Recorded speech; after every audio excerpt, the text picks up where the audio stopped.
Have you ever wondered what goes into the making of a fine instrument, like a violin, viola, or cello? Well, right here in the Driftless, 80 miles west of Madison, well off the beaten path of roads winding through the valleys and bluffs, down a narrow gravel road, you'll find an extraordinary homestead comprised of custom-built home, a shed, a greenhouse, and a large garden. It is also the home of the workshop of violin maker Alejandro Puig. In the fall of 2022, I visited Alejandro at his studio to learn all about violin making. I learned what it takes to get a piece of hard wood that sounds like this to be magically transformed into an instrument that sounds like this and makes music like this. But first I asked Alejandro how he got started in this business. And it started, with a total fascination with the material, basically. We're talking about the various woods used in making instruments: spruce, maple, aspen, willow, and then working the wood with special tools. Scrapers, chisels, knives. Let's see how many knives I have. 1, 2, 3, 4, 5, 6, 7. 7 knives for different things. And a wood plane that Alejandro had made with special attributes. There was a plane maker for a while who he was making really beautiful planes based on some old English models from beginning of the Industrial Revolution. When so much woodworking was done by hand. Mm-hmm. And so they had really small throats. They had some weight, you kind of get this flywheel effect, And there was a unique method of adjusting the tool. So like if I want to move that blade back, yes. You see the blade sticking out? That's right. A hammer is used to adjust the plane. This is the most accurate tool you can have to adjust a hand plane is done with a hammer. One tap at a time. One tap at a time. And it's just a tiny amount to change the thickness of the shaving. And so everything that I do is either cutting tools with carving tools. So I'm taking chunks of wood off, I'm taking stuff that's, half millimeter thick off, when I'm moving fast, when I'm getting started. So I assume the blades need to be very sharp. Oh yeah. Yeah, and I sharpen everything by hand. I have a grinding wheel, so this has a hollow grind on it. Then I have a surface, a sharpening stone, and that gives me the edge that I want. And you know the saying, a man is only as good as his tools. Oh, yeah. And then there are scrapers. Scrapers, chisels, knives. It's all steel and wood. All of it, steel and wood. All different sizes for different places on the instrument. And speaking of wood, the backs and the ribs are maple, curly maple. Well, the tops are almost always spruce or pine. It's a softer wood, it's a needle wood. And believe it or not, the sound of the tap, whether it's muted or not, is determined where the tree was growing. What the, whatever the soil strata was that they were growing in, all those things, have an effect. Like maple, for instance, this maple probably grown on sandier soil because it's relatively light. And this is all second growth or third growth from the Carolinas. But look at the curl in that. It's just crazy, man. And the beauty of the grain is enhanced by the application of varnish. And guess what? I make all my own varnish. I make all this stuff. I grind my own color. And I wondered about the recipe for making varnish. Pine resin, cooked pine resin on a lab hot plate. About 45 hours. And the last 10 hours were 250 degrees centigrade. And I wondered, why so hot? That determines the color and the drying qualities also. And then it gets added to pure linseed oil, which is hot, on the verge of bursting into flames. I do this all outside with a fire extinguisher handy, just in case.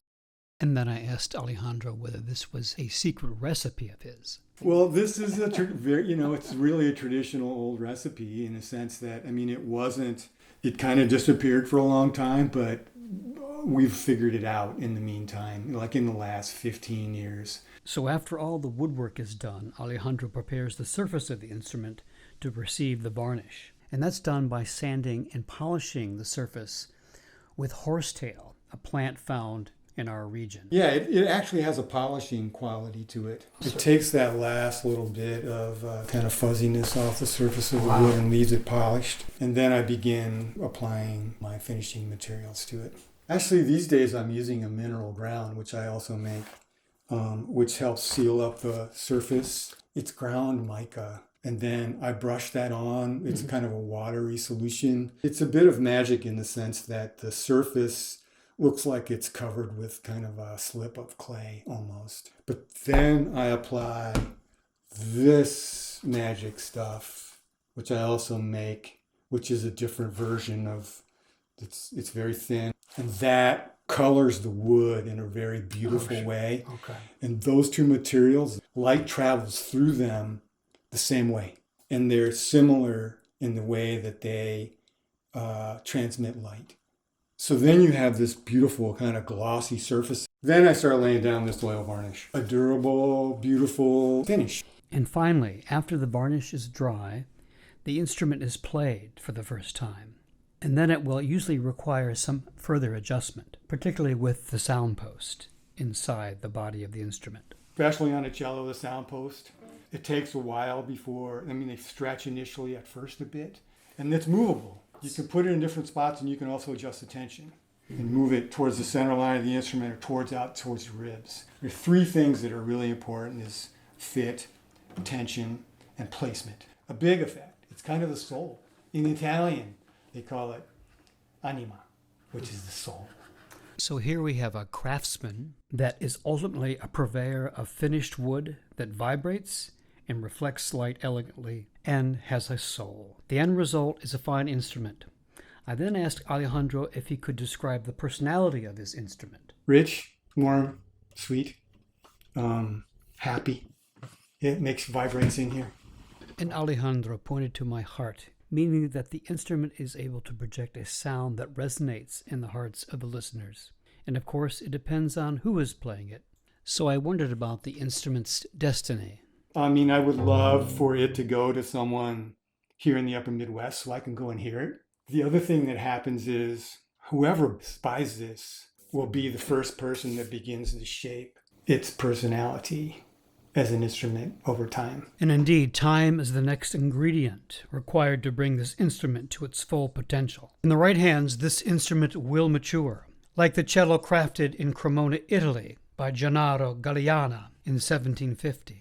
An instrument owned by the cello pedagogue and former professional orchestra cellist Wyatt Sutherland, who lives in the Driftless area near Viroqua, Wisconsin. Wyatt had an opportunity to get to know Alejandro's instrument for a week before we visited him at his home studio, when he shared his thoughts about the attributes of this newly made instrument. His initial impressions were favorable. I've enjoyed playing on it really a lot. I love the evenness. There's a lot of beautiful things about this cello. I was also reminded about what Alejandro said about how the future owner of the instrument will begin to make the instrument respond musically. It's fast, it responds. I really like that. And of course, the quintessential characteristic that we most frequently associate with the cello is its singing quality.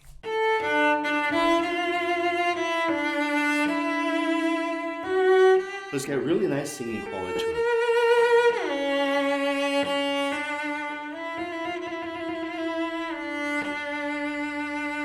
Alejandro was pleased that Wyatt's initial assessment was favorable. It's going to make someone a great cello. But they both agreed that some alterations were in order. And I think what this needs is just a small adjustment in the size of the F-hole. Just a little bit bigger F-holes, and I think that might provide some of that more fatter chord sound. Yeah. But we'll see. Yeah.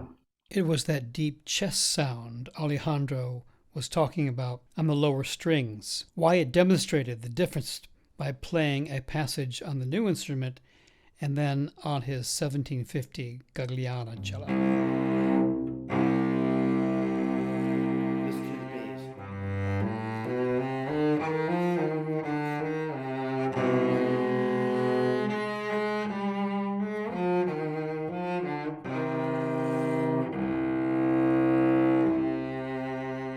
So I want it to be a little bit more chesty.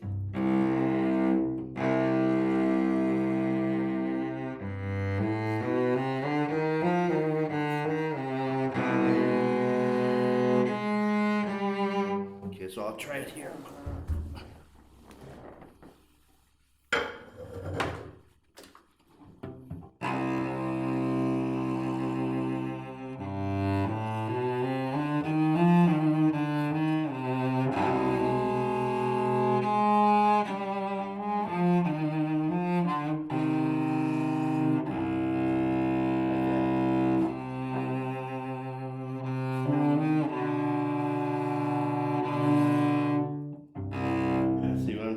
And the true test is whether the instrument is a pleasure to play, and Wyatt gave it a thumbs up. I've enjoyed playing on it. Thank you. Really a lot. So much that he wanted to keep it a little longer. I'd like to hold on for a little bit longer and play on it if that's...